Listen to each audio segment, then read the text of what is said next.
Bonjour à tous et bienvenue dans ce nouveau 45 minutes de décryptage qui va parler aujourd'hui donc de la semaine de sécurité des patients et on en profitera également pour vous donner les premières infos sur le challenge. Donc nous sommes aujourd'hui 4 derrière l'écran. Nous avons Véronique Pouzet, Bonjour. la pilote de la mission IGS. Émilie Doranleau qui est également, fait partie de la mission IGS. Bonjour. Moi-même, donc Lucille Truth et Noémie Terrien, le coordinateur qui passera un petit coup. Bonjour à Voilà. tous. Je vous propose, d'attaquer. De toute façon, il y aura bien un replay, de ce 45 minutes et on aura un petit temps d'échange, pendant ce temps-là. Si jamais vous avez des questions après, nous resterons bien évidemment disponibles. Voilà, écoutez, je vous propose, d'attaquer tout de suite. Donc, je vais commencer par parler de la semaine de la sécurité. Donc, comme traditionnellement, depuis 2009, la semaine de la sécurité des patients se tiendra en 2023 fin novembre et plus particulièrement du 20 au 24 novembre. Cette année, la thématique qui est retenue, elle est déclinée de la journée de l'Organisation mondiale de la santé de la sécurité des patients qui a été organisée le 17 septembre. Et donc, elle consistera à faire des patients les acteurs de leur propre sécurité. On tient également à vous préciser que dans un objectif d'amélioration de la coordination des actions au niveau international en lien avec la sécurité des patients, l'année prochaine, à partir de 2024, la semaine de la sécurité des patients sera conjointe au mois de septembre avec la journée mondiale et donc sera organisée la même semaine. Si vous souhaitez avoir des informations en lien avec cette thématique et cette journée mondiale, vous pouvez consulter le site de l'Organisation mondiale de la santé qui reprend un certain nombre d'éléments, notamment sur le fait de pouvoir faire entendre la voix des patients. Donc concrètement, en fait, l'objectif de la semaine de la sécurité, c'est de mobiliser en fait tous les acteurs, qu'ils soient soignés ou soignants, dans un objectif de sécurité maximale des prises en charge et des accompagnements, de qualité et de coordination des soins. Vous retrouvez sur sur le site du ministère de la Santé et de la Prévention un certain nombre d'éléments comme traditionnellement le contexte et puis la boîte à outils et quelques pistes de travail pour en savoir plus si vous le souhaitez. Donc concrètement, de quoi on parle dans le cadre de cette thématique? Donc tout d'abord, vous dire que vous pouvez vous appuyer sur un guide de recommandation de bonnes pratiques qui a été édité en 2020 par la HAS, qui présente le soutien et l'encouragement de l'engagement des usagers qui peut être mis en place dans les différents secteurs, que ce soit sociaux, médico-sociaux et sanitaires. Et concrètement, cela consistera au cours de la semaine de la sécurité, en fait, à valoriser toute action, en fait, qu'elle soit individuelle ou collective, qui sera en faveur de la santé, du bien-être, de la qualité de vie des usagers ou de leurs pairs. Donc, pour ce faire, il faut bien sûr un engagement conjoint, que ce soit au niveau de l'établissement, donc des professionnels et des décideurs, et également une mobilisation des patients et des usagers, avec pour objectif d'améliorer le service rendu qui peut être délivré aux personnes concernées, aux usagers, et également de mobiliser le pouvoir d'agir des usagers dans le cadre de cette semaine. Cela repose sur une vision avec un engagement à différents niveaux. Alors tout d'abord, un engagement dans le cadre des soins, de la prise en charge, de l'accompagnement, mais également une mobilisation des usagers pour contribuer à l'amélioration des pratiques et des organisations. Et puis, on peut également mobiliser les usagers dans le cadre de l'enseignement et de la recherche. Donc, quels sont les enjeux de cette semaine? C'est, comme traditionnellement, de contribuer à l'amélioration de la qualité et de la sécurité des soins. Cette semaine sera également l'opportunité, dans le cadre des actions que vous mènerez, d'associer le patient en tant que partenaire dans le cadre de sa prise en charge individuelle, au travers des informations que vous pourrez promouvoir et transmettre. C'est également l'occasion de favoriser l'expression du patient et de l'usager dans le cadre de retours d'expérience qu'il pourrait vous faire et l'encourager, l'inciter à participer au projet individuel de soins. Par corollaire, il est également possible d'associer les usagers plutôt à un échelon collectif en tant que patient, usager, partenaire, et donc d'inciter le recueil de son expression sous quelque forme que ce soit. C'est aussi l'occasion de s'appuyer sur l'expertise et de mobiliser, de rechercher sa contribution tout au long de son séjour. Cette semaine, pardon, est également l'occasion d'impliquer vos représentants des usagers et ou les associations de patients qui peuvent être déjà impliqués au sein de vos établissements. On vous invite sur ce sujet à aller voir, consulter le 45 minutes de décryptage qui a été réalisé sur le respect des droits. Et puis, l'objectif est bien sûr d'impliquer vos représentants et les associations dans le cadre des démarches qualité et de sécurité des soins. Donc concrètement, en fait, la semaine de la sécurité pour vous, c'est une opportunité de co-construire des actions, que ce soit, on l'a cité, avec les représentants des usagers, les patients partenaires, les membres du conseil de la vie sociale ou tout usager qui vous semblera pertinent d'associer dans le cadre de son implication. C'est également l'occasion de rappeler aux équipes l'importance de l'engagement des patients et des usagers, plus largement des personnes accompagnées dans le cadre de la sécurité.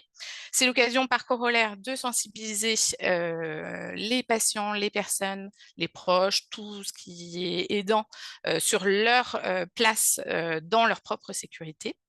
C'est aussi l'occasion de mobiliser l'expérience des patients et de la personne accompagnée sur ce thème, et surtout de valoriser en fait toutes les différentes initiatives qui peuvent être déjà mises en place dans vos établissements et d'impulser une dynamique ou de poursuivre la dynamique qui est déjà initiée. Pour vous dire que ce thème, pour autant, n'est pas exclusif, l'implication des patients dans le cadre de la sécurité n'est pas le thème exclusif que vous pouvez mobiliser comme chaque année dans le cadre de la sécurité, de la semaine de la sécurité, mais vous pouvez également valoriser d'autres thématiques qui sont en lien avec la sécurité des patients.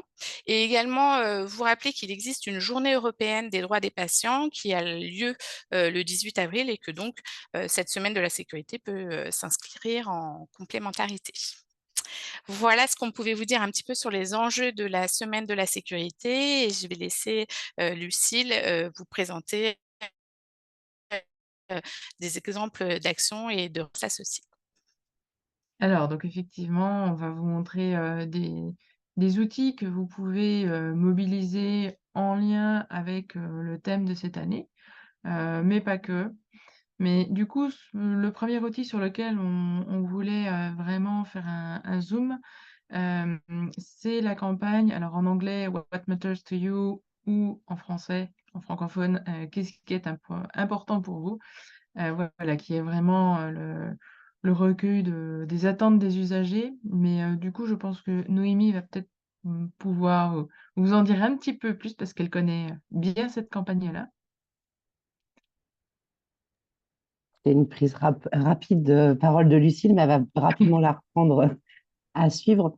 Mais ça nous semblait intéressant de pouvoir vous partager, mais probablement qu'un certain nombre d'entre vous connaissent déjà cette campagne ou ont pu avoir l'occasion de lire l'article qu'a publié notamment des équipes suisses dans la revue Risque et Qualité.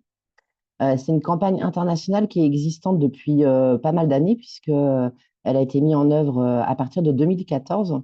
Et on a 2 pays francophones qui s'en sont saisis depuis 2019, que sont la Suisse et la Belgique. Et c'est une campagne qui est assez intéressante et qui répond quelque part à la thématique de la semaine de la sécurité des patients, parce qu'elle est vraiment très en lien avec les pratiques des professionnels et elle peut être utile, enfin, elle est utile dans le cadre de leur quotidien. Donc, en fait, le principe de cette campagne, c'est de sensibiliser les professionnels, par exemple sur la semaine de la sécurité des patients, à introduire un temps de questionnement auprès des patients ou des personnes accompagnées ou des proches ou des aidants qu'ils sont amenés à rencontrer pour les interroger sur ce qui est important pour eux à l'instant T dans le cadre de leur prise en charge ou dans leur accompagnement. Alors, c'est une campagne vraiment de communication entre le professionnel et le patient, qui est associée avec des outils de communication. Là, on vous a mis une petite capture d'écran, par exemple, de la campagne qui a pu être menée en Écosse, non, en Norvège, pardon, où lors de cette semaine-là, chaque professionnel qui s'était engagé dans la démarche disposait d'un petit badge indiquant qu'est-ce qui est important pour vous et amenait le dialogue de discussion avec le patient. Et ce qui permettait au final de pouvoir recenser un certain nombre de choses et de faire une sorte de fresque ou de capitaliser en fait sur l'ensemble des récits de patients et qui permettait à la fois de répondre au plus proche de la prise en charge et de l'accompagnement individualisé, mais aussi de remonter peut-être des sujets que le professionnel ou les établissements percevaient pas de façon explicite et alimenter une réflexion, par exemple, pour le projet des usagers euh, au sein de la commission des usagers, ou encore sur des projets de service, ou encore sur comment on accompagne la mise en œuvre des projets de naissance, par exemple, en périnatalité, etc. Donc, il y a une conduite de projet qui est très, très bien décrite dans la revue Risque et Qualité, avec un certain nombre d'arguments aussi sur les freins qu'ont pu évoquer les professionnels ou les réticences à mener ce type de campagne auprès des équipes, notamment la question du temps, la question du débordement des besoins exprimés par les patients ou les personnes accompagnées, ou l'utilité vraiment dans les pratiques professionnelles. Donc, c'est assez bien argumenté hein, sur la question du temps. En fait, ils expliquent qu'en moins de 90 secondes, un patient est en capacité d'exprimer ce qui est important pour lui à l'instant T. La question de l'acceptabilité ou du débordement, il y a aussi voilà, des petits trucs et astuces qui sont identifiés pour dire que c'est pas parce qu'on recueille qu'on s'engage dans un certain nombre d'actions. Donc, les hôpitaux vaudois et puis la PAX en Suisse et en Belgique ont élaboré tout un pack de communication associé. Donc, si éventuellement il y a des établissements qui sont intéressés pour mener cette campagne, nous, on peut récupérer ces packs de communication et ces packs de conduite de projet et vous permettre de la diffuser et de la mobiliser lors de cette semaine de la sécurité des patients. En tout cas, on trouvait que c'était une action peut-être phare et peu compliquée à mettre en œuvre et qui pouvait mobiliser à la fois les usagers, les professionnels et aussi les représentants d'usagers, patients partenaires et aidants.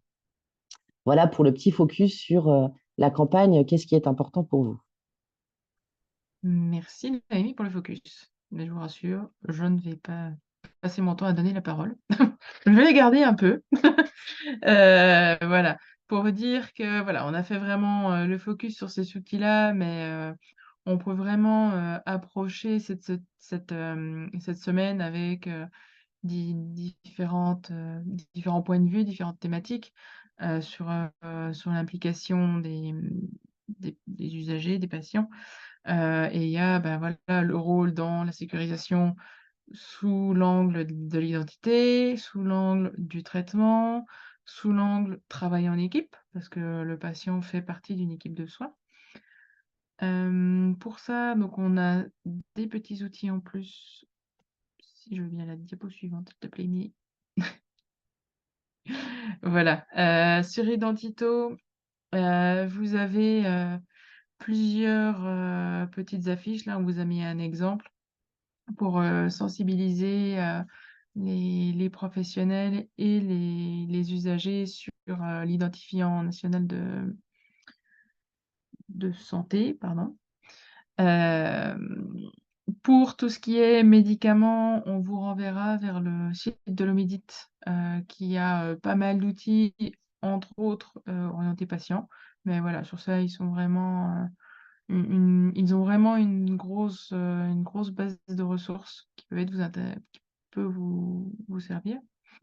Et sur le côté patient qui fait partie de son équipe de soins, On rappelle que dans le projet PACT, de la Haute Autorité de Santé, il y a tout un pan qui est, dédié à l'engagement du patient et vous avez des ressources. Alors voilà, on ne dit pas que vous êtes forcément obligé de vous engager dans un dans tout un processus PACT, pour la semaine, mais voilà, vous pouvez aller piocher, dans ces ressources-là, des choses qui pourraient vous intéresser sur le côté travail en équipe.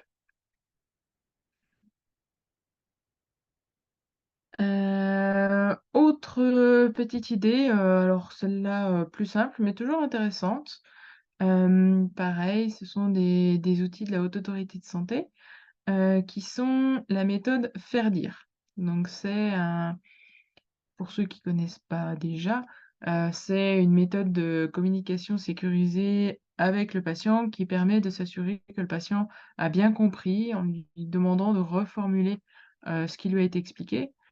Donc au niveau de la HS, il y a un petit livret 4 pages qui est assez simple que vous pouvez, hem, dont vous pouvez vous servir comme outil auprès de vos professionnels. Et nous, au niveau de Calirel Santé, pour que vous puissiez peut-être, vous inspirer de comment, mettre ça en place, on a, fait un petit, retour d'expérience, en vidéo, sur un centre hospitalier qui a mis ça en œuvre et qui vont vous montrer comment est-ce qu'ils ont pu mobiliser ça et ce qu'ils en ont tiré. Donc ça, c'est un outil qui est assez simple à mobiliser et qui, au niveau sécurité, est quand même très intéressant. Sinon, un petit rappel aussi sur des outils, qu'on a, que peut-être vous connaissez, mais pas forcément, qui ont été des outils, créés avec la communauté de pratique, pardon, soignants-soignés, avec une campagne de communication qu'on a appelée «Ici, j'ai un rôle essentiel dans mes soins». Vous avez à la fois des affiches, des flyers et un dépliant qui sont plutôt alors à destination des usagers, ceux-là. Ils existent en version FALC, donc c'est-à-dire facile à lire et à comprendre, en fonction du public, par lequel vous êtes concerné et qui sont, vraiment les 1res bases, du rôle du patient dans la sécurité, de ses soins. Voilà, ça, vous pouvez le télécharger, directement sur le site de Calirel Santé et c'est assez facile à mettre en œuvre aussi. Toujours, ça c'est des outils qui sont, assez connus chez nous, mais qui peuvent être mobilisés, dans ce contexte-là aussi, les BD Histoires de patients. Alors malheureusement, on n'a pas pu en ressortir une nouvelle cette année, mais voilà, il y en a quand même déjà 7. C'est pareil, vous pouvez, télécharger ça, directement sur le site internet et c'est toujours intéressant si jamais il y en a qui ne connaissent pas rapidement. Ce sont des petites BD en 2 pages, qui ont été réalisées avec différents partenaires, notamment tous ceux qui font partie du réseau de vigilance et d'appui, mais pas que. C'est également en lien avec, France Assos Santé. Et qui, raconte une petite histoire en prenant l'angle de vue du patient et la façon dont il va vivre, un épisode de son parcours de soins selon différentes thématiques. Voilà, je vais pas les détailler chacun, mais vous pouvez retrouver tout ça sur le site internet. C'est un support assez ludique, pareil à mobiliser, assez simplement. Si par contre vous voulez quelque chose, d'un petit peu plus, impactant, alors qui va vous demander, plus d'organisation, mais il y aura également, plus d'impact derrière, on rappelle qu'on commence à avoir une belle collection, d'escape games, hem, qui sont orientés selon différents secteurs. Donc on a l'escape game sur l'identito-vigilance, qui peut concerner tout le monde. Et après sur tout ce qui est, gestion des risques et bientraitance, Alors, il y a des jours comme ça pour domicile et EHPAD, on en a 2. Donc Monsieur Bertrand, c'est sur la bientraitance et Madame Michu, c'est pour la gestion des risques. Donc voilà, si vous voulez, faire quelque chose qui mobilise vraiment les équipes et qui sort un peu du quotidien, les escape games, c'est quand même, souvent, assez apprécié des équipes et c'est l'occasion, voilà, de faire ça sur une semaine. Après sur les autres outils, bah, voilà, on vous rappelle que, il y a plein de choses sur le site internet à retrouver. L'année dernière, pour la semaine de sécurité, on avait fait des petites capsules vidéo avec, l'idée, une vidéo par jour. Donc c'était orienté sur les événements indésirables associés aux soins, mais j'ai envie de dire, c'est un thème qu'il est toujours intéressant de ressortir, si vous ne l'avez pas, utilisé l'année dernière. Sinon, on peut également, vous fournir donc on a les petits badges, qui sont en lien avec le challenge.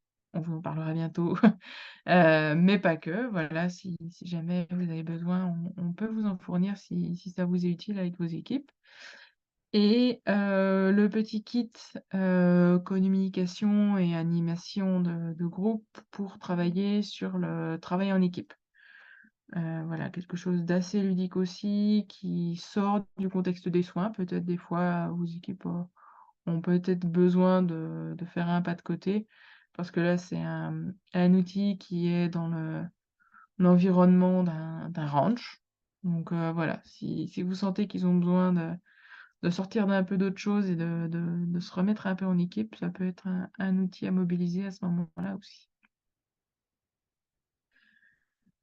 Voilà et dernière idée, pour ceux qui ont participé à la campagne, nationale, enquête culture de sécurité, eh ben, la semaine de sécurité des patients, ça peut justement être l'occasion de débriefer des résultats avec vos équipes.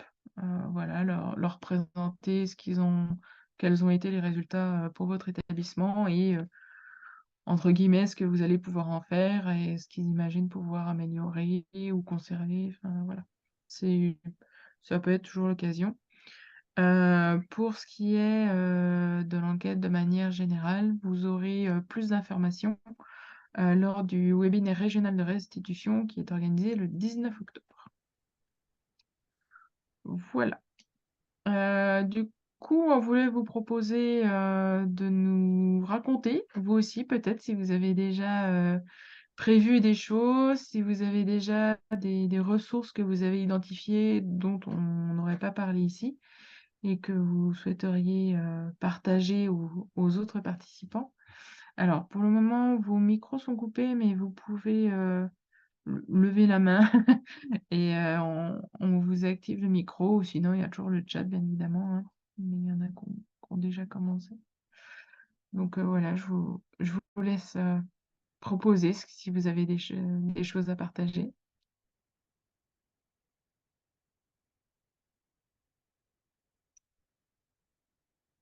Alors, il y a un petit message dans le chat.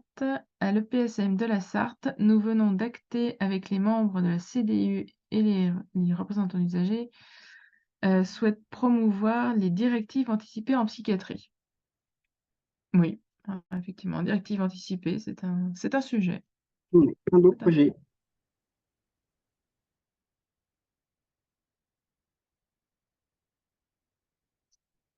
Le kit Mon GPS.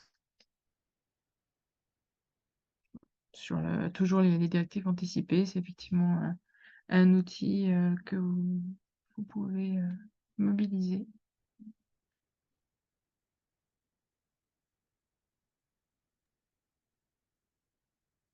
Et pas d'autres partages pour le moment.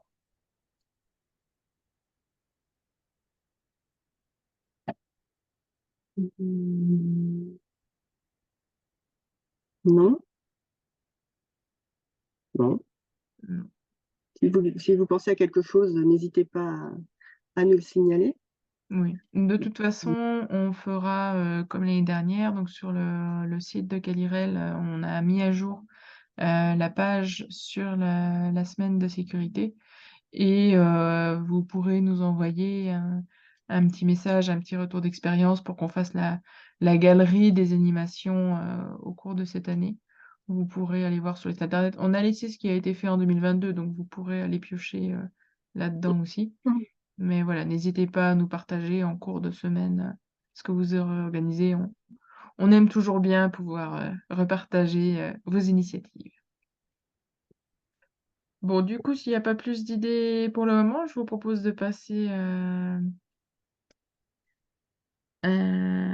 Alors, j'ai le PSM de la sorte qui continue encore. Ils sont motivés, le PSM de la sorte. Nous valorisons notre participation pour la deuxième fois au Challenge for App. Oui. Eh ben, c'est bien. Ça fait le lien Ça fait parfait. la transition, c'est parfait. Oui, on vous propose Ah, donc... alors, Ah, 2 secondes, Véronique. On a. Alors, je suis désolée, j'ai plus l'établissement en tête, mais Laure Mogoni qui propose aussi d'initier l'escape game pour dépasser l'hésitation vaccinale. Donc effectivement, bah, ça c'est un exemple d'outil alors qui n'est pas en lien avec le thème de la semaine de sécurité, mais on a dit le thème c'était toujours une proposition. Et je pense qu'effectivement c'est un sujet qui en ce moment peut être à cibler, on va dire. Intéressant aussi. merci pour cet échange. Alors, nous allons maintenant aborder le challenge for App. Ensemble, agissons pour la sécurité des patients et des personnes accompagnées. Donc, nous sommes arrivés à notre 3e édition du challenge for App, qui est lancé depuis quelques semaines et que nous lançons en région avec Calirel Santé aujourd'hui avec vous. Donc, vous pouvez retrouver sur le site de Calirel le petit teaser de présentation. En tous les cas, comme tous les ans, c'est un moment fort pour lequel vous pouvez remobiliser vos équipes sur la gestion des risques, la déclaration des événements indésirables, l'analyse et le partage d'expériences. Donc, ça rentre tout à fait dans le cadre de la semaine de sécurité des patients.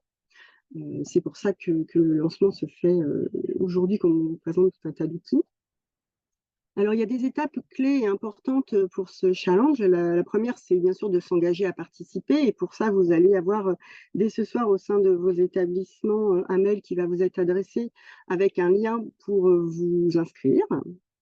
Une fois l'inscription réalisée, l'équipe de la mission IGS vous accompagnera tout au long du challenge aux étapes les plus importantes.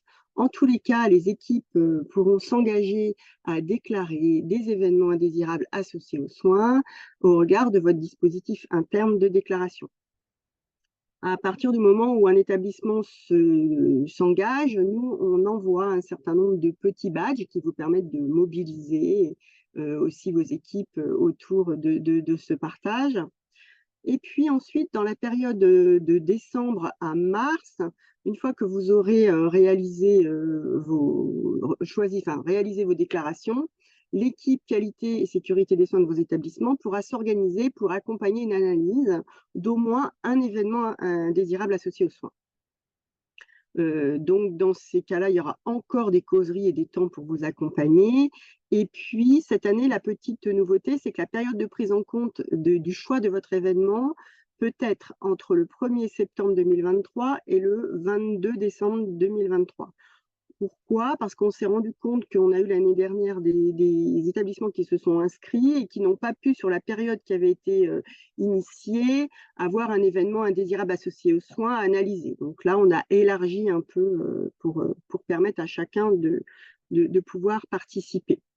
On vous proposera, comme les autres années, de nous donner la possibilité de connaître, grâce à un résumé, une petite phrase résumée de votre événement. Ce sera l'occasion pour nous d'échanger avec vous sur vos thématiques d'événements à analyser. L'année dernière, on était plutôt sur le médicament, l'identito, on a eu des allergies alimentaires, des erreurs de côté, des chutes, des choses avec les PICLINE. Enfin, c'était assez riche. Donc, on verra cette année ce que vous allez proposer comme événement analysé. Ça sera l'occasion d'impliquer le patient et encourager d'aller le rencontrer pour avoir son vécu de la situation, puisque lui, il a vécu vraiment de l'intérieur, et d'enrichir vos chronologies des faits si vous pouvez rencontrer le patient. Bien sûr, la rencontre du patient pour l'associer à la chronologie des faits peut se faire que s'il y a eu une annonce du dommage associé aux soins et que la confiance est gardée entre les équipes, le patient. À partir du 11 mars, vous pourrez nous transmettre votre fiche de retour d'expérience, c'est-à-dire la fiche d'analyse, et la fiche de com de votre analyse, qui sera dans un premier temps une trame FORAP pour tous les établissements au niveau de la France, l'on vous enverra et qui est accessible sur notre site. Et puis, au regard de l'ensemble des fiches que nous aurons reçues, l'équipe décidera de publier sous forme régionale qualité et Qualirel Santé certaines fiches pour venir enrichir notre bibliothèque de fiches REX que vous pouvez dès à présent trouver sur le site de Qualirel Santé. Les fiches du dernier challenge, donc du deuxième challenge, sont en cours de finalisation et seront très prochainement accessibles sur le site. Et puis, comme tous les ans, eh bien, au mois de mai, il y aura un retour d'expérience sur les fiches REX les plus remarquables. Et cette année, la nouveauté, c'est qu'il y aura un lauréat par secteur. Donc, il y aura un lauréat en sanitaire, un en médico-social et un en vie, à 2 niveaux, au niveau de chaque SRA. Et puis ensuite, les SRA donc, choisiront au niveau national quels sont les lauréats au niveau national sur ces 3 secteurs d'activité. Qualirel valorisera comme tous les ans les enseignements de ce challenge, en concertation bien sûr avec chacun de vous. Et puis en juin, c'est devenu une rencontre incontournable entre nous. Il y aura un séminaire et un forum régional de retour sur le challenge. C'est toujours pour nous un moment important où on peut échanger et vous apporter des éléments selon vos besoins au regard de ce challenge que vous avez réalisé presque un an auprès de vos équipes.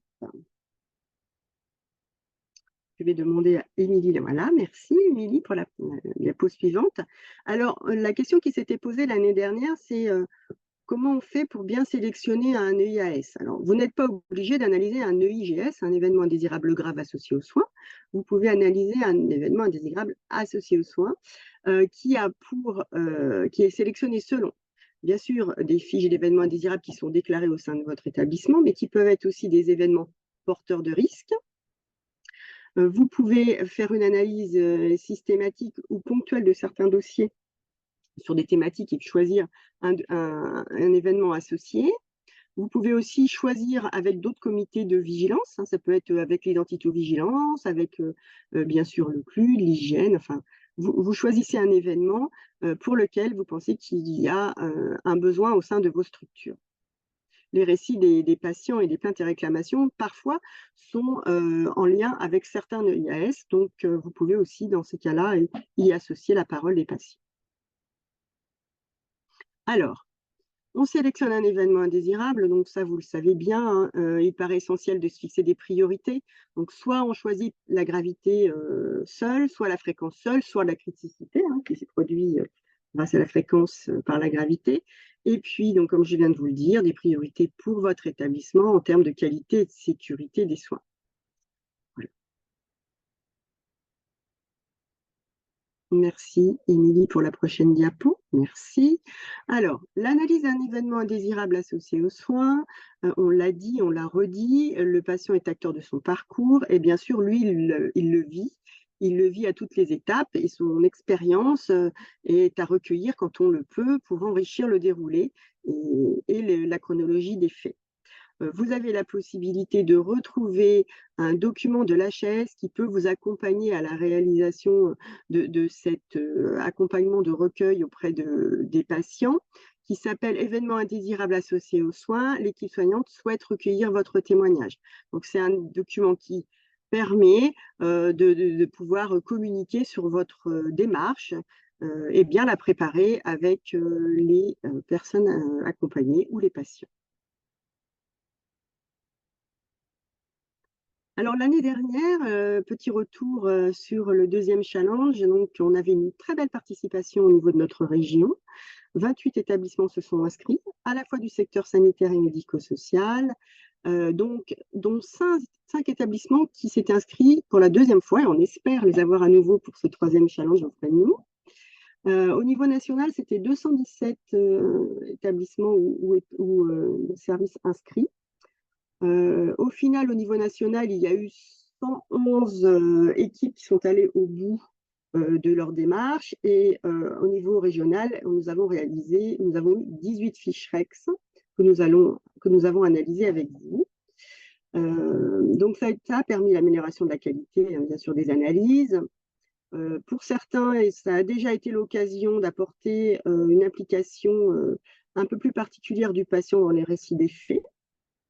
Et puis, nous avons eu en 3e place du podium national un établissement régional et nous avons valorisé 2 coups de cœur au niveau régional, dont un établissement qui a participé au webinaire FORAP sur le challenge qui s'est déroulé fin septembre et que vous pourrez retrouver en replay également. Le forum pour les établissements inscrits au challenge, donc, qui a été encore cette année très apprécié, avec le matin ce séminaire webinaire sur la culture juste, avec l'intervention d'Anthony Stein, c'est un moment important. Et puis, nous avons donc 9 fiches REX qui seront publiées sur le site de Calirel très prochainement.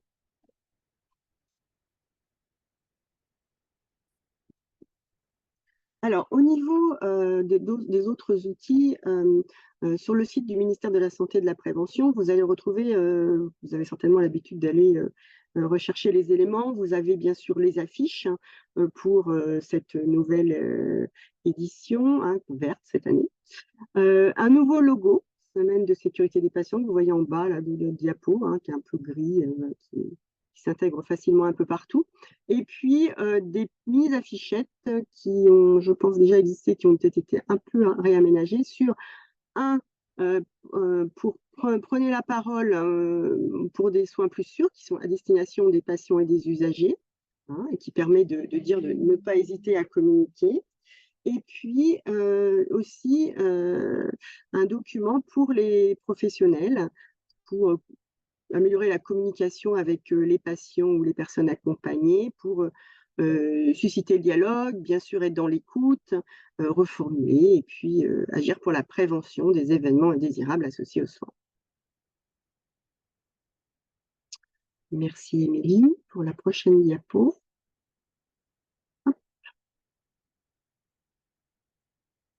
Alors, nous avons fait un tour de tous les éléments que nous pouvons mettre à votre disposition pour préparer cette semaine de sécurité des patients. Est-ce qu'à présent, vous auriez des questions à la fois sur le challenge peut-être, ou encore un partage d'expérience que vous souhaiteriez apporter, ou des informations complémentaires que vous souhaiteriez sur certains éléments que l'on vous a présentés?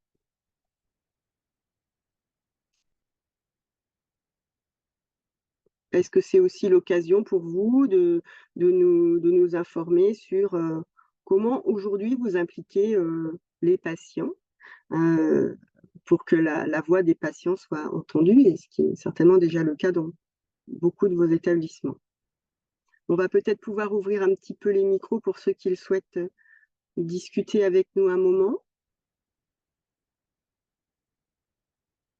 Il faut qu'un commence pour que les autres nous rejoignent, donc n'hésitez pas, on est là pour vous. Non, personne n'a envie de rentrer dans la danse avec nous pour le moment. Alors, Non, et juste, oui, oui, non, c'était juste un temps, je disais là, effectivement, on vous propose les outils. Alors, pour ceux qui sont déjà allés faire un tour sur le site du ministère, pour le moment, il n'y a pas grand-chose de publié, mais on espère que ça arrive bientôt. Vous avez quand même la fiche de cette année qui est disponible dans la boîte à outils. Et effectivement, les petits flyers là étaient d'une année avant, mais ils sont toujours pertinents.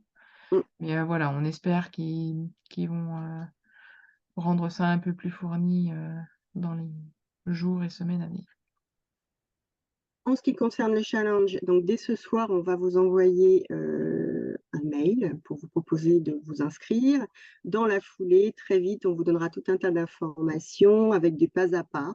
Vous ne serez pas seul, on organise des causeries avec les équipes qui s'inscrivent, on propose des outils, On accompagne à l'analyse. Une fois que les fiches REX sont réalisées, on peut aussi apporter un soutien à ce moment-là. Donc, c'est vraiment du pas à pas. Ça peut être l'occasion, dans le cadre de la semaine de sécurité des patients, de relancer votre dynamique sur la déclaration. Peut-être pour certains secteurs, comme le secteur du médico-social, eh bien, vous remettre dans l'analyse et mieux comprendre la méthode d'analyse avec la méthode alarme. Et puis aussi lancer des moments de communication et de partage avec les outils de Fichrex qui vont être créés avec vous et qui sont vraiment des leviers pour la sécurité de vos patients et de vos résidents. Mesdames, avez-vous des choses à ajouter? Non, je pense que Non. voilà, sur les fiches REX, les publications ont quand même bien avancé. Il en manque juste 2 sur les 9 qui étaient prévus, qui ont eu besoin d'être un petit peu retravaillées sur certaines, mais voilà, vous en avez déjà 7 en ligne. Et j'en profite pour rappeler que pour les fiches REX, vous pouvez bien évidemment toujours le faire en dehors du challenge. Allez faire un tour sur le site, vous allez voir, on a quand même pas mal rempli cette base de données et c'est toujours intéressant. Alors à la fois pour vous partager les choses que vous avez pu mettre en place dans votre établissement et qui sont pertinentes à partager à d'autres et aussi ben voilà, aller voir ce que d'autres ont proposé pour pouvoir s'en inspirer, voir quelles ont été leurs problématiques pour voir si c'est une problématique chez vous aussi. Et sur les actions qu'ils ont mis en place, ben, ça vaut toujours le coup d'aller jeter un œil sur ce qu'a fait le voisin pour savoir si c'est des choses qu'on peut reprendre. C'est un peu l'idée, voilà, de ce partage d'expérience. Et Challenge permet de se donner l'occasion de se partager ses idées tous ensemble. Cette année, on a à la suite du challenge proposé une petite enquête de satisfaction des personnes qui sont inscrites et ont participé, que nous allons analyser très prochainement et qui nous permettra de vous accompagner au plus près de vos besoins pour cette nouvelle édition. Alors, on a un établissement que l'on peut maintenant découvrir. Est-ce que vous voulez participer, ajouter un élément? Non, j'ai pas l'impression. Ok. Non. Bon, eh bien écoutez, nous sommes dans les temps, dans 45 minutes. Émilie, Lucille, avez-vous quelque chose à ajouter? On espère vous retrouver pour ce challenge. En tous les cas, on est là pour vous et on a vraiment hâte de reprendre une 3e édition de ce challenge qui, je vous assure, est tout à fait porteur pour faire avancer la démarche sur la gestion des risques et l'analyse des événements associés aux soins. Alors, on nous dit merci et vous pouvez compter sur nous pour cette 3e édition. Super, on est ravis. Eh bien, écoutez, ça sera vraiment partagé et puis on organisera un forum pour qu'il soit le plus apprécié et puis le plus adapté à vos besoins encore au mois de juin. Voilà, mais que je pense que tu as tout dit. Si jamais vous avez des questions après, on est toujours disponible. Mais en tout cas, voilà, on vous remercie d'avoir participé à ce 45 minutes de décryptage. Et il ne nous reste plus qu'à vous souhaiter une bonne fin de journée et à bientôt sur le challenge, bien évidemment. Oui, on vous Merci à attend avec tous. plaisir.